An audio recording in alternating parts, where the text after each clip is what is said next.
네, 미국 증시가 1분기를 모두 다 마감이 됐습니다. 이 1분기가 어떻게 마감됐는지 미국 시장의 마감 종가부터 한번 확인해 보도록 하겠습니다. 클로징벨 나오고요. 장혜진 앵커가 3대 지수 어떻게 마감됐는지 정리해 주시죠. 네, 현지 시간 31일 뉴욕 증시가 이틀 연속 랠리에 실패하며 일제히 하락 마감했습니다. 이로써 올해 1분기 거래가 모두 마감이 됐는데요. 뉴욕 증시는 2008년 이후 최악의 3월 거래를 마쳤습니다. 이 다우지수는 1987년 이래 최악의 분기를 기록했다고 전해졌는데요. 트럼프 대통령은 이날 코로나19 대응을 위해서 2조 달러, 우리 돈 약 2,448조 원 규모의 인프라 예산 법안을 처리할 것을 촉구했습니다. 이는 사실상 네 번째 경기 부양책이 되는데요. 여기에 연준이 미 국채를 담보로 해외 중앙은행에 대출을 해주는 방식으로 글로벌 시장에 달러를 추가로 공급하겠다고 나섰습니다. 통화 스와프 체결국 확대에 이어서 달러 유동성 문제를 막겠다는 계획으로 보입니다. 이외에도 이날 미국의 3월 소비자 신뢰지수가 월가의 전망치였던 110을 웃도는 120으로 발표가 됐습니다. 3대 지수 개장 직후 모두 하락 출발했지만 반등에 성공하는 듯 보였습니다. 하지만 이내 하락하면서 하락 마감을 했는데요. 은행주들이 모두 떨어졌습니다. 보다 자세한 마감 상황 확인해 보시죠. 먼저 다우지수입니다. 다우지수 하락 출발했고요. 반등을 시도했지만 이내 하락하면서 낙폭을 키웠습니다. 1.84% 떨어져 21,917포인트의 거래를 마쳤습니다. 이어서 나스닥 지수도 확인을 해보시죠. 나스닥 지수 0.95%, 1% 이내로 떨어지면서 7,700포인트의 거래를 마쳤습니다. 역시나 하락 출발을 했고요. 반등에 나섰습니다. 하지만 내림세로 돌아섰는데요. 다행히 막판에 이 회복을 조금 하면서 1% 이내의 하락폭을 기록을 했습니다. 마지막으로 S&P 500 지수까지 확인을 해보시면요. 초반에 하락 출발을 했고요. 다시 올랐지만 장 후반에 낙폭을 키워나갔습니다. 1.6% 하락해 2,584포인트의 거래를 마쳤습니다. 3월 거래가 마감이 됐습니다. 최악의 기록들이라는 소식들이 전해지고 있는데요. 상품 시장 어땠나요? 상품 시장도 크게 다르지 않습니다. 특히 유가의 경우에는 최악의 성적표로 1분기가 마감이 됐고 월간 기준으로도 최악의 성적을 기록한 채 마감이 됐습니다. 반면에 안전자산인 금 가격의 경우에는 우리가 하루하루를 봤을 때는 올랐다 내렸다 했겠지만 금 가격은 장기적으로 봤을 때 6개 분기 연속 상승세를 유지한 채 장이 마감이 됐습니다. 자, 6개 지난 밤 사이에는 금 가격이 최근 얼마간의 급반등이 이루어졌던 탓에 조금은 하락 마감하게 됐습니다. 꽤 크게 하락했죠. 3% 넘게 하락하면서 1,600달러 밑으로 내려갔습니다. 1,590.4달러에 현재 선물시장에서 거래가 되고 있는데 말씀드렸던 것처럼 하루하루 움직임은 상승과 하락이 반복되고 있는 것 같지만 금 가격은 최근 6개 분기 동안 상승한 채 이번 분기를 마감을 지었습니다. 반면에 유가의 경우에는 오늘 지난밤 사이 하루 동안은 거의 약 1% 정도 상승한 것으로 보이긴 하지만 최악의 월간 실적 그리고 최악의 분기 실적을 기록한 채 마감이 됐습니다. 20달러 선까지 급락한 채 결국 마감이 되고 있는 것으로 보이고요. 현재 선물 시장에서는 1% 정도 상승한 채 거래가 되고 있지만 20.3달러, 20달러대 초반에서 움직이고 있습니다. 자, 이어서 금리를 한번 살펴보면요. 금리의 움직임이 다시 한번 좀 안 좋아지고 있습니다. 채권에 대한 수요가 높아지고 있는 것으로 보이는데요. 미국의 10년물 국채 금리가 0.67%까지 또다시 내려온 채 거래가 됐습니다. 자, 마지막으로 달러 인덱스도 살펴보도록 하겠습니다. 자, 달러 강세가 아주 강화되고 있지는 않습니다만 여전히 언저리에서 좀 움직이고 있는 것으로 보입니다. 지난 밤 사이에는 0.16% 하락한 채 99선에서 거래가 진행이 되고 있습니다. 자, 이렇게 미국 시장의 마감 종가 그리고 상품 선물 시장까지 살펴봤습니다. 글로벌 외신 확인하도록 하겠습니다.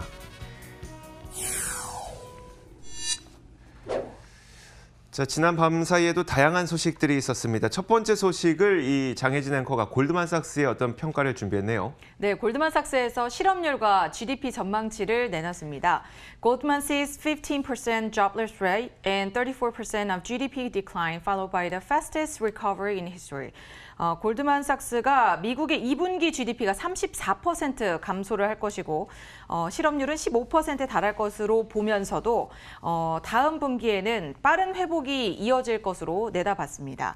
올해 현재 코로나19로 인해서 경제 전망이 계속해서 나오고 있는데요. 골드만삭스에서는 GDP 1분기의 GDP가 9% 하락한 후에 2분기에는 34%까지 떨어질 것으로 전망을 했습니다. 이는 세계 2차 대전 이후에 가장 낮은 수준으로 떨어질 것으로 예상을 한 건데요.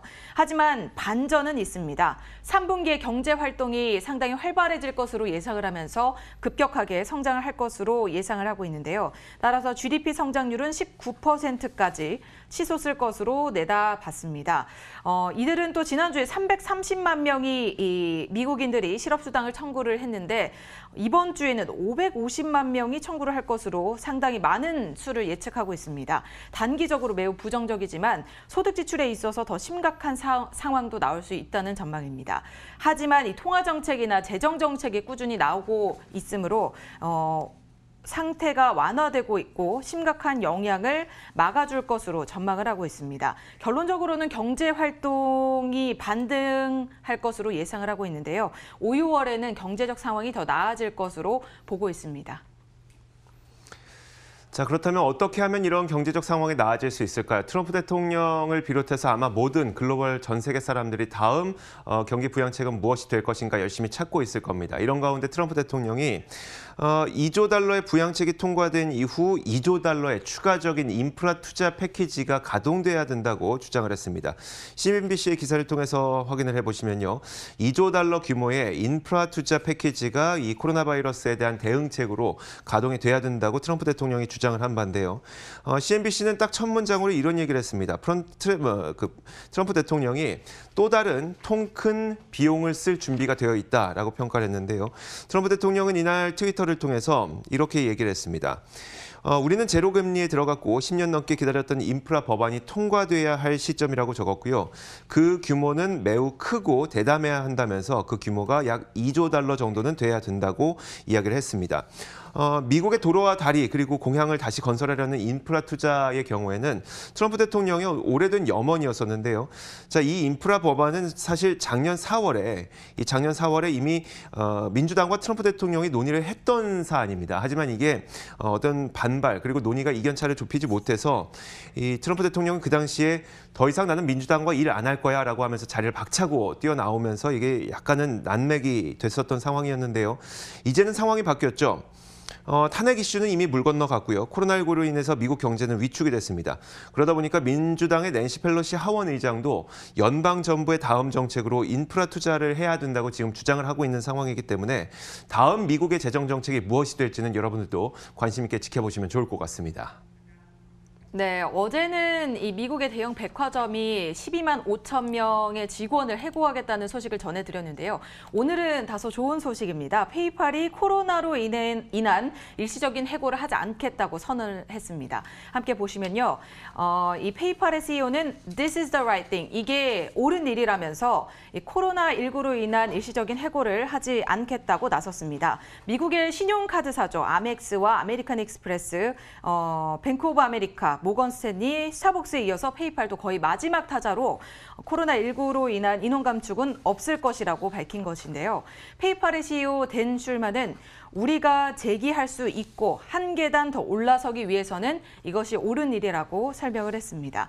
이외에도 페이팔은 자신들의 소규모 사업주들에게 현재 이 마주하고 있는 재정 위기를 극복할 수 있는 유동성을 제공하겠다고 밝혔습니다. 추가 비용이 없이 사업자금 대출금을 분할 상환하거나 현금 선지급을 받을 수 있도록 조치를 하겠다고 전했는데요. 요 며칠 여러 기업들이 코로나19로 인한 일시적인 해고는 없다고 선언을 해주고 있습니다. 모두 함께 힘을 합쳐서 이겨나가길 바라봅니다. 요즘에 그 재택근무가 활성화되면서 이 재택근무 관련주 그리고 혹은 재택근무로 인해서 수혜를 받을 기업들을 찾기에 여념이 없을 텐데요. CNBC에서도 비슷한 내용이 나왔습니다.